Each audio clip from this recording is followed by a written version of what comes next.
A Margot ainda não se recuperou do garrotilho e da queda que ela teve, não se recuperou totalmente. Então por isso todo dia de manhã a gente precisa fazer essa rotina de medicação.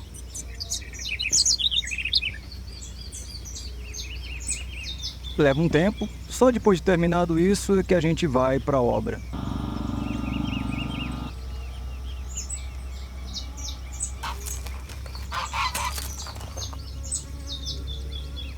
Eu usei pregos 1936 na maior parte aqui da base e em alguns lugares o prego 2048. As aberturas de ventilação, elas vão ter uma tela, parecido com o que foi feito ali no ateliê. Eu fixei o madeiramento periférico nos barrotes usando prego e essa braçadeira de um galvanizado que eu tinha aqui. Era uma calha que eu simplesmente cortei e fiz essas braçadeiras. E o prego que eu usei aqui é um prego galvanizado.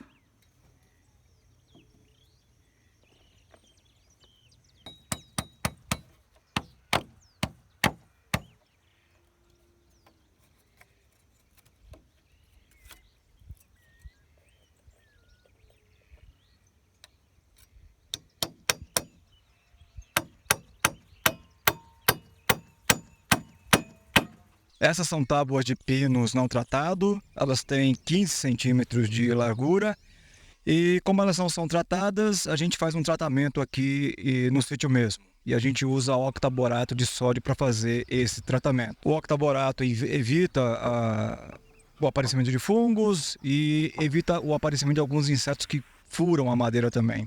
A água boricada, que também tem boro, funciona muito bem contra fungo e bactéria. A água boricada tem 3% de ácido bórico. O octaborato, que é uma coisa semelhante, parecida quimicamente com o ácido bórico, a concentração que a gente usa aqui é 8%, muito mais forte. 15 litros de solução é o suficiente para tratar tudo, fica bem molhado. E o octaborato é um adubo, ele não é tóxico, mas ele pode causar irritação na pele porque a concentração que é usada é bastante alta.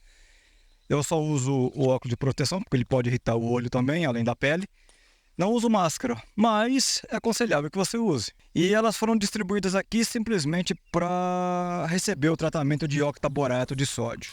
Esse lado que foi tratado agora vai ficar para baixo, aí as tábuas vão ser pregadas e eu faço um novo tratamento molhando bastante também. Aqui no galinheiro eu passei, algumas tábuas já estavam estragadas porque elas ficaram um tempo aqui um bocado de meses e o apodrecimento parou. Então eu acredito que esse octaborato realmente funciona bem como um tratamento alternativo de madeira para se fazer no sítio. Existem vários métodos. Você pode usar fogo, você pode usar óleo queimado, você pode usar soluções que têm fenol, mas a maioria desses processos acaba me dando mais trabalho do que eu quero e alguns são muito tóxicos também. Eu achei a ideia de usar o octaborato bastante interessante e prática. É interessante você dissolver muito bem esse octaborato antes de colocar ele na bomba, porque se você não fizer isso, os entupimentos, quando você começa a pulverizar, vão ser frequentes. Toda hora você vai ter que lavar o filtro e lavar o bico. Mas assim que o produto está completamente dissolvido, isso não acontece mais. Você pulveriza tranquilamente, mesmo usando uma solução a 8%.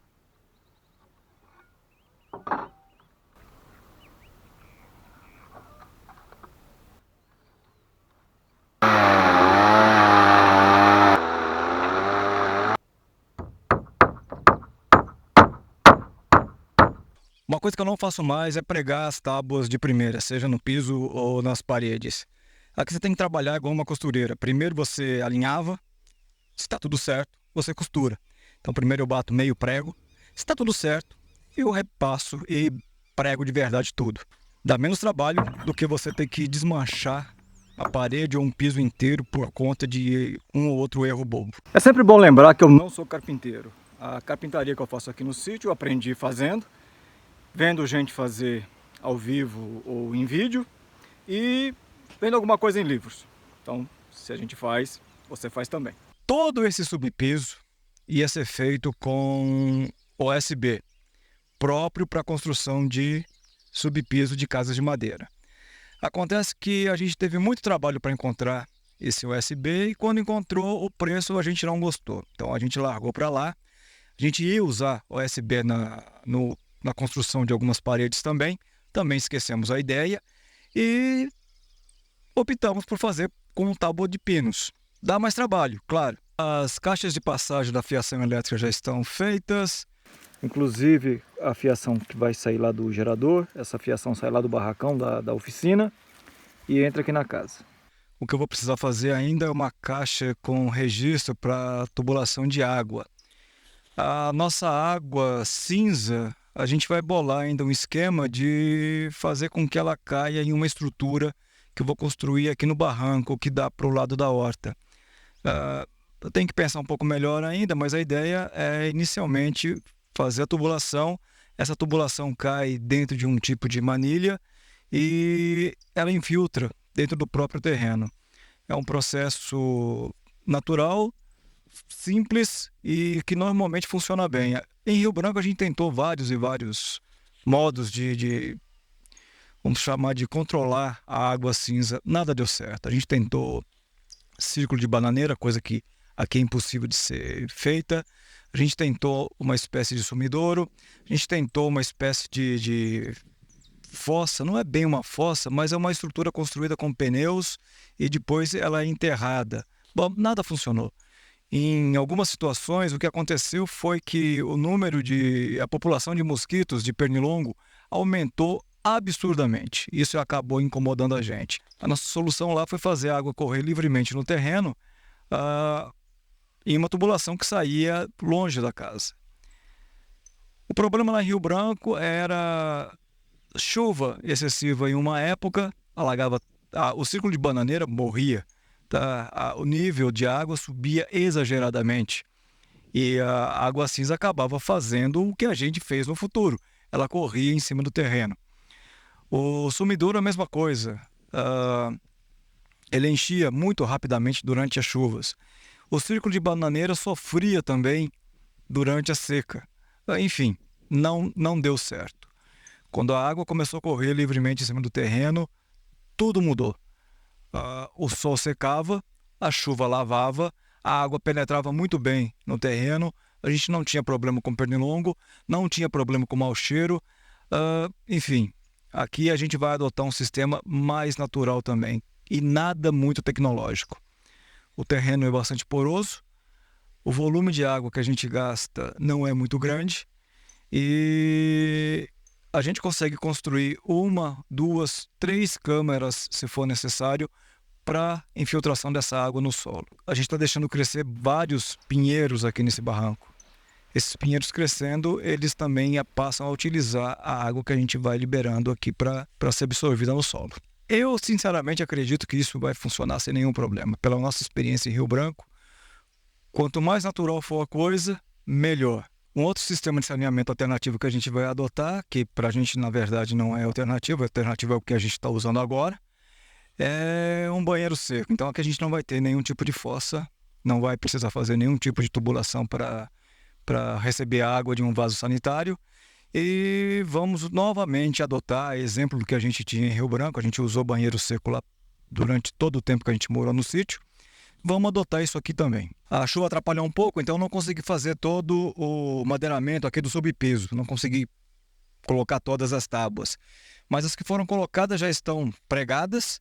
Os pedaços que faltam, antes de pregar as tábuas, eu vou ter que fazer a distribuição da tubulação de água, esgoto e do lugar também por onde vai entrar a fiação elétrica aqui na casa. Essa parte aqui é onde vai ter água na cozinha.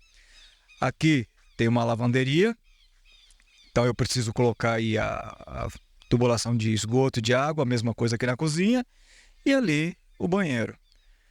Terminando a colocação dessa tubulação, eu posso fechar essa parte aqui e ali no banheiro eu vou ter que fazer ainda o piso da área que vai ser o local de tomar banho, onde vai ficar o chuveiro. Para fazer a distribuição do encanamento, então eu preciso seguir a planta da casa. E para não dar problema, eu uso esses 2 gabaritos. Preciso melhorar o desenho, mas por hora é esse gabarito que estou usando. Esse gabarito aqui é para a parede externa.